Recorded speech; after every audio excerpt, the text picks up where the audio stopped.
Welcome to Off Court Cuts men's finals. We couldn't wait for this one with Novak Djokovic, Carlos Alcaraz. Obviously, Djokovic going for his 25th major. Carlos Alcaraz trying to be the youngest man to hold all four slams. And unfortunately for Novak, it was Carlos who found a way after a blistering start from Djokovic today. What is your view of the match, Kevin, and what are your thoughts? 22 years old, Greg. He's won all four Grand Slams. I mean, have we ever seen anything like this anywhere almost? I mean, Tiger Woods maybe did something similar in golf, you would say, but Alcaraz, what a performance. I mean, you could see in that first set when Novak was fresh and was ready to go that he still had a game plan that would work against Carlos. But once the fatigue kind of kicked in a little bit, he lost some of that punch in his forehand. Carlos started to deploy that drop shot, which is so impressive and so deadly when he gets it going. And overall, I just think Carlos was the better player, and the achievement of a young man at that age. We spoke on off court with Greg and off court cuts a lot during the build up to this, how he was going to react to the Juan Carlos Ferreira situation. Well, that's a pretty impressive effort to go out there and win the Australian Open for the first time. Incredible performance, incredible player, wonderful for our sport. We're so lucky to have him. Ashley, what were your thoughts? I mean, I'm just absolutely blown away by the level, not just the final, but the two semi-finals as well. And I think lots of people wrote Novak off, and the way that he performed, not just in that semi-final to come back and win that, but how he performed throughout the whole of this match is just incredible at 38 years old. The thing that really, it shouldn't surprise me anymore because I've seen enough of Novak play, but the thing that is crazy is to see how he's still evolving his game. He went out in not just this match but the previous match as well and absolutely crunched his forehand. I mean, hitting some of the biggest forehands that we've ever seen him hit. On average, his forehand speed was higher than Alcaraz's throughout this tournament, which is, Alcaraz got one of the biggest forehands on tour, and for Novak to match that and exceed it is just crazy, and it just shows what Yannick and Alcaraz are forcing Novak to do, and he's bringing it to the table. You also saw him go down the line throughout the tournament 55% of the time, which again is quite out of Novak's character. Novak is one of the most solid players on tour. He went through a phase throughout the what we would call the peak of his career, where he literally went cross court on everything and was just a machine at being so solid. And to beat Carlos and to beat Sinner, he's had to change his game, and he's certainly done that. What do you think, Greg?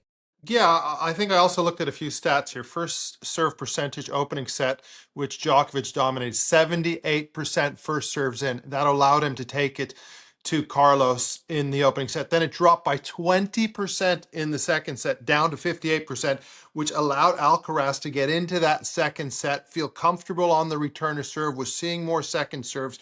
We saw the mix with the drop shot you talked about. Also the slice backhand to neutralize, to put the ball a little lower over the net, which got a few more errors from the back of the court. And once you felt that Carlos got that second set, you saw Djokovic looking a little bit tired, which is normal at 38 years of age. Tried to stage a comeback in that fourth set, but Carlos just didn't relent to finish it off 7-5 in the fourth set. And it's these small margins. If you're a Djokovic fan, there's hope. As you say, he's improved his game. His serve needed to be slightly better today, even though he served very well. The forehand is definitely better. Sometimes the volley selection at times, he always likes to go cross court with that backhand volley instead of punching it up the line. These are small margins. And because of Carlos's athleticism, he's by far the best athlete in tennis at the moment. The fastest, the quickest, the strongest. And those little things made the difference. And Carlos, he never panicked out there. He stayed calm. He found solutions. So history made from Carlos Alcaraz today. But Djokovic fans, there's a lot of hope. Imagine if he plays this well at Wimbledon. He has a real shot for the title. French Open, I kind of feel like it's out of his grasp just because of the physicality. But for all those Djokovic fans, what a 2 weeks it has been. He's beaten Sinner, hasn't been able to do them back to back. And he shows on any given day at a slam, he can beat one of the two guys. The problem is beating them back to back. And that's still the conundrum that's difficult to solve when you're 38 and the body doesn't bounce back like we saw with Carlos today being so young. He was like an elastic. He was back in there physically. One other thing, when you look at the unforced error count, it certainly increased for Novak, but it's an interesting one because when you look at it, they were unforced errors, but Carlos at the other end of the court making so many incredible gets from the corners, you're almost forcing those unforced errors. You know, you're forcing Novak to do more and more and more until eventually he spills those unforced errors. But what was refreshing to see was how Carlos still had a smile on his face. You know, before the match, he was having a little dance in that warm up room, and he just looked super relaxed with his team. And you did see at the end of his relationship with Juan Carlos Ferrero, there was a little bit of anger coming out on the court, but you didn't really see much of that at all throughout this tournament. So I think the relationship that Alcaraz has got and the dynamic he has with his team, he's going to be doing really good things this year. Greg, I was going to ask you, we're getting to this point now with Alcaraz. He's won so many Grand Slams at this tender age. Give us a number of where you think he can get to. We're always speculating. Will he get as far as the big three? Will he get to 20, which is what he's actually said himself he wants to do? It seems impossible. With the way he's going, he can do it, couldn't he? But why does it seem impossible? He's at 7 already. I mean, I can't remember too many 22-year-olds at 7. So, you know, if he gets another 1 or 2 this year, he's at 8 or 9. You know, he's going to be the favorite for every slam he plays. He's the number 1 player on the planet. We were all panicked, as Ashley talked about, what's going to happen with Juan Carlos Ferrer. Well, no more questions needed to be asked. He's won his first Australian Open, 7th major, something he's never done before. He'd never been in an Australian Open final before. He'd never won one. So he's going from strength to strength. I agree about that point of having joy, because he's taking ownership. When you have sometimes a really big name coach, they take the spotlight away from you, but they also are very strong-minded, and he's getting the balance right. And it was very interesting in the match today as well, because when he'd play those drop shots and those angles and then play the magical point, it was almost like he got more energy and more joy. And that's the balance with coaching Carlos. You want to keep the creativity in there, but you also want to keep the solidness at times. And I think Sammy Lopez, let's give him credit. He is the coach now. He's done a fantastic job as being the only coach on the team at the moment. And well done to Carlos. It's been a fantastic Australian Open and start to the year for him. So I don't see why there's any reason, if he stays healthy, why he cannot get to 20. To get beyond 20 plus, that's a different beast. And, you know, health is your wealth. You have to be healthy and you have to be dominant over usually a 10-year period to achieve those things. Absolutely. Kevin, you've lost your bet with Sinner winning all 4. How are you feeling? Thanks for that, mate. Yeah.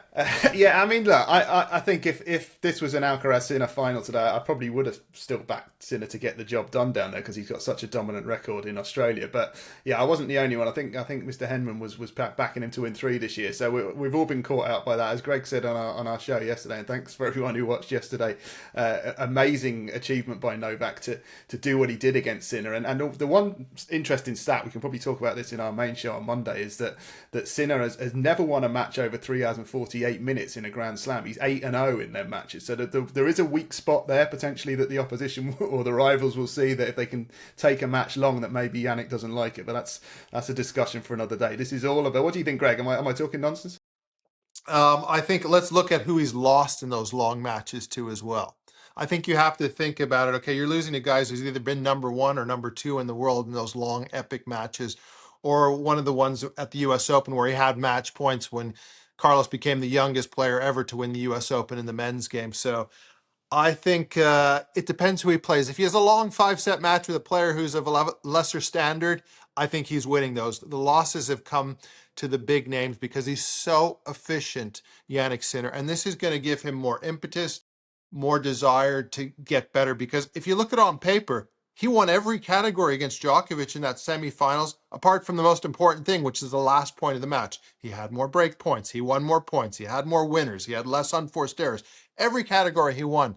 But that's why our sport is brilliant, because it doesn't matter about that. It matters about who wins the big points and who can execute at the biggest moment. So what an exciting Australian Open this has been. It's been quite incredible. Why don't we have everybody's final thoughts? And what do you think of it, Ashley, having watched the Australian Open this year, and especially that final we've just seen in the men's game?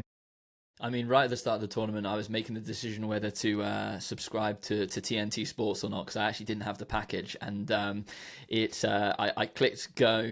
subscribed, and it wasn't actually until the quarters, the semis, and the finals that it really got exciting, but it certainly did, and these guys can guarantee that pretty much in every slam.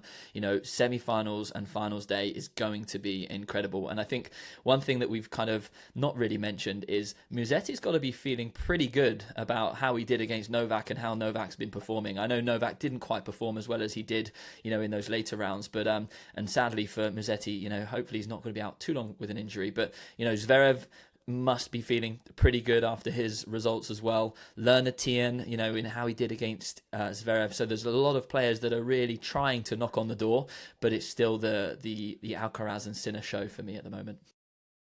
I have to say, Djokovic, player of the tournament almost for me, even though Alcaraz has won it, because nobody expected him to get this far, and he didn't play very well against Musetti, and he got lucky with the walkover.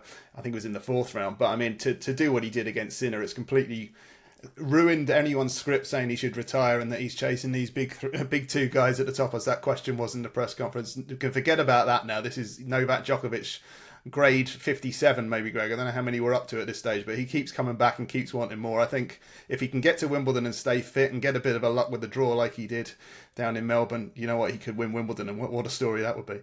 It'd be an incredible story. And the thing which I'm wondering is Djokovic going to skip the French Open this year and just put all his eggs in one basket to play Wimbledon? I wouldn't be surprised if he did that. And don't ever discount a great champion, as I've always said. And welcome to the party, Novak. He's back. He's ready to go. And it seems like, as Ashley said, there's a few guys who seem like they can compete. Zverev will be kicking himself because, he served for the match for Carlos Alcaraz. We wouldn't be talking right now about Alcaraz holding all four majors, becoming one of the very few players to do it in the history of our sport. So from my point of view, the weekend heated up in the men's tournament, and the women's finals was absolutely brilliant. So I hope you enjoyed this episode on Off-Court Cuts, and join us for our show on Monday, where we're going to be going into much more detail. So thanks again for watching.